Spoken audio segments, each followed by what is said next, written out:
puasa setelah nisfu Sya'ban.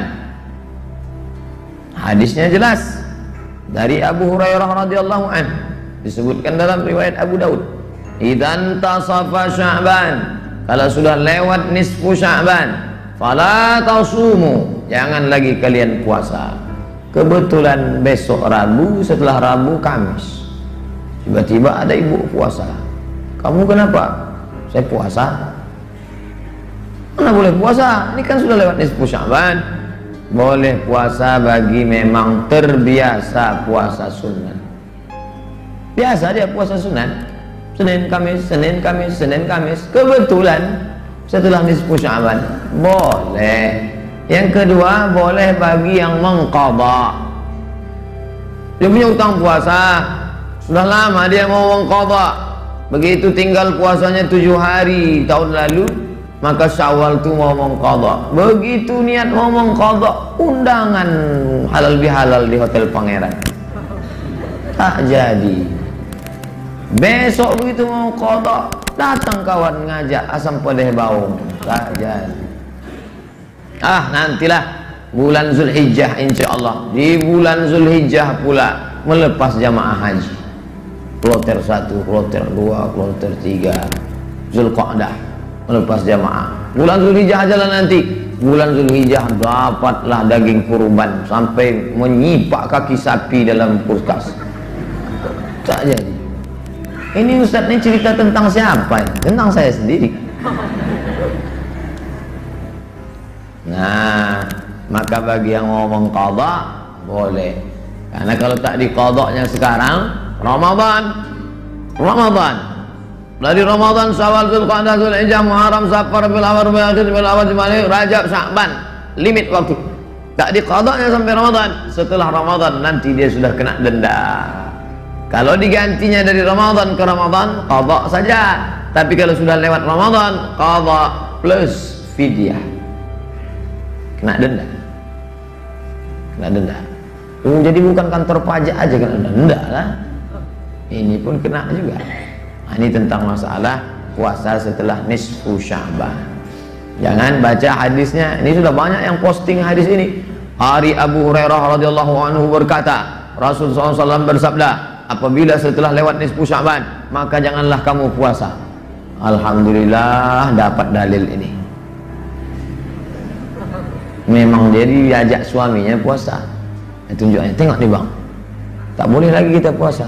Kata suaminya, iya juga ya. Jadi kalau melanjutkan puasa sunat boleh, mengqadha boleh. Pernah tak terjadi perbedaan puasa di dua negeri selama pada zaman sahabat Nabi? Pernah tak terjadi? Yang ini puasa Jumat, yang ini puasa Sabtu. Pernah. Hadisnya riwayat Imam Ahmad bin Hanbal dalam kitab Al-Musnad, Imam Muslim dalam kitab Sahih Muslim, Imam Abu Daud dalam kitab Sunan, At-Tirmidzi, Abu Isa At-Tirmidzi dalam Jami' At-Tirmidzi atau Sunan At-Tirmidzi. Ceritanya Ummul Fadl bintil Haris mengutus Quraib. Ada seorang laki-laki namanya Quraib, dia diutus menjumpai Muawiyah. Quraib ini kampungnya Madinah, diutus menjumpai Muawiyah di negeri Syam. Karena waktu itu yang menjadi gubernur Muawiyah di Syam. Syam itu sekarang Suriah. Lalu dia pun pergi ke sana.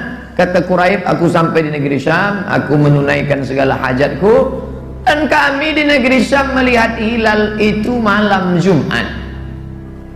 Kamis malam Jumat kami tengok hilal di negeri Syam.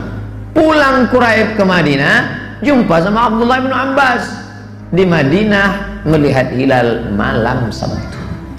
Coba tengok, berbeda antara hilal di negeri Syam dengan di Madinah yang jaraknya hanya 1500 km. Bisa terjadi dua penampakan anak bulan. Ini menunjukkan ada dua negeri yang berbeda dengan puasa yang berbeda. Jadi kalau kita berbeda dengan Brunei Darussalam, masuk akal. Dari Sumatera ke Kalimantan, Brunei itu Kalimantan Utara di atas, masuk akal.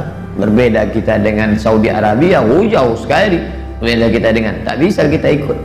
Pernah terjadi pada zaman Sayyidina Abdullah ibn Abbas radhiyallahu anhuma.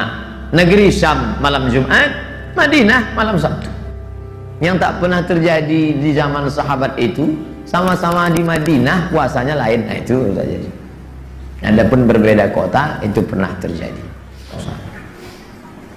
Bagaimana puasa ibu hamil dan menyusukan anak?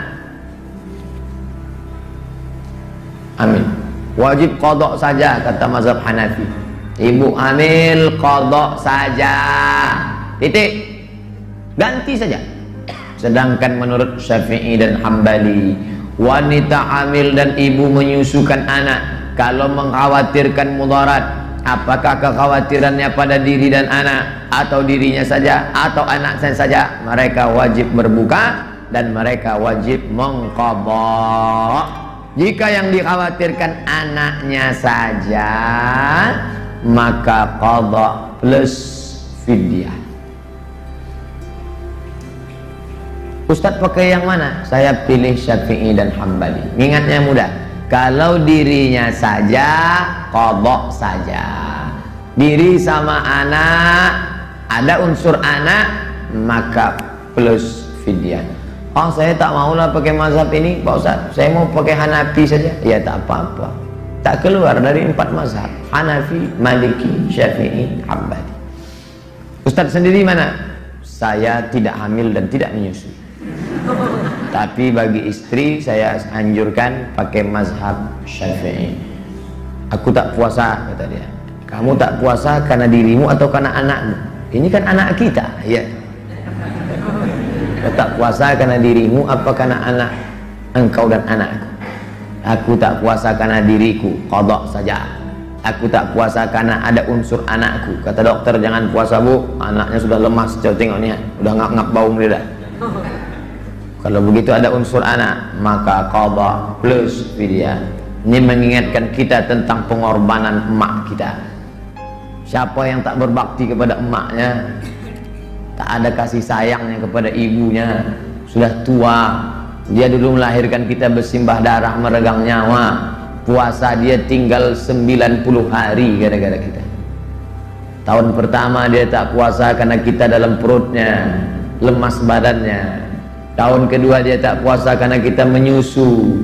Tahun ketiga kita tak puasa karena menyusu. Hanya untuk diri kita yang hina, yang jahat, yang kotor, yang bernajis.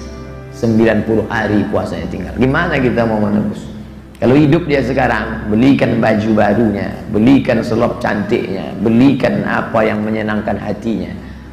Kalau tak bisa menyenangkannya, jangan menyusahkannya. Ini udahlah tak bisa menyenangkan, menyusahkan saja.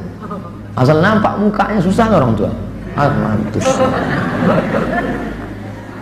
Jangankan nampak orangnya, nampak nomornya pun susah orang tua. Si sumber masalah. Nah, saya sampaikan itu selalu ke mahasiswa, mahasiswi, jangan kalian menyusahkan orang tua. Kalian sudah cukup menyusahkan dulu, jangan sampai susahkan lagi. Bagaimana jika tak mengqadha puasa tahun lalu? Jumhur sepakat, mayoritas jumhur ulama mewajibkan fidyah bagi orang yang menunda qadha puasa Ramadan hingga masuk Ramadan berikutnya. Fidyah tersebut adalah memberi makan satu orang miskin untuk satu hari puasa yang ditinggalkan. Makanan tersebut cukup untuk makan siang dan makan malam. Kalau diberaskan berapa? 1,5 kilo. Ini 1,5 kilo. Nisfu sa', 1,5 kilo. 1 sa' itu 4 mud. 1 mud itu 7 on setengah. Nisfu sa', setengah sa', berarti 2 mud, 1,5 kilo. Ini 1,5 kilo, lengkap sayur mayur, lauk pauk, daun ubi kah, terong kah, macam-macam ikannya. Apa makan kita itu kita kasih fakir miskin. Kalau kita makan beras enak, beras mahal, beras ramos, kasih itu. Jangan kita beras enak fakir miskin beras catu, raskin dia kasih. Putih juga karena udah dikasih pemutih. Apa lauk kita itu kasih lauk. Kita makan ikan, kasih ikan. Jangan kita, memang sama-sama ikan. Ikan kita besar, ikan cucu ikan. Emang sama-sama ayam, Kita paha ayam, dia ceker ayam. Waktu mau waktu meleleh air matanya nengok ceker ayam. Jangan sampai. La yu'minu ahadukum, kamu tak beriman hatta yuhibba li akhi, sampai kau sayang kepada saudaramu ma yuhibbu li nafsihi. Itulah kaji kita malam ini. Kultum kuliah 7.